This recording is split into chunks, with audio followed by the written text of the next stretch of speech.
Кузнецк, Тольятти, Балакова, Йошкар-Ола, Qozon, Новочебоксарск һәм Нурлат. 7 шәһәрдән 7 команда. Идел буе федераль округы беренчелеге шәһәребездә беренче тапкыр гына түгел, ә менә Чувашиядән килгән командага Нурлатта булуда, мондый ярышларда катнашуда яңалык.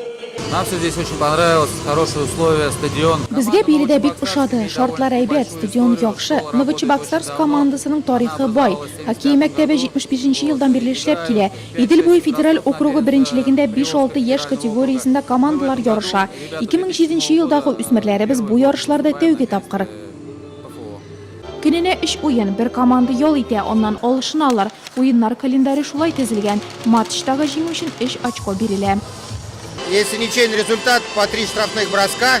Ничья булса 3 штрафлы алка бирелә. Җиңеп чыккан командага 2, җиңелгәненә 1 очко языла. Соңгы көнгә турнир таблицасында кайсы команданың лидер булуы, беренче, икенче, өченче урыннарга тәгъва кылучылар беленә башлый. Әгәр дә командалар бер төсле очколар җыйса, алкалар айырмасы карала, шәхси очрашулар үткәрелә. Булар барысы да регламентта язылган.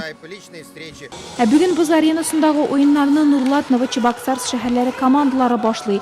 Берничә минут һәм мәйданда дәртле көрәш җәелдерелә. Я первый раз участвую в таких масштабных соревнованиях. Мин мондый масштаблы ярышларда беренче тапкыр катнашам. Без аларга тырышып әзерләндек. Командабыз уңышка ирешер дип өметләнәбез. Беренче урынга исәп тотабыз. Безнең өчен бүген мәктәпләр, әти-әниләр, тренерыбыз җан ата.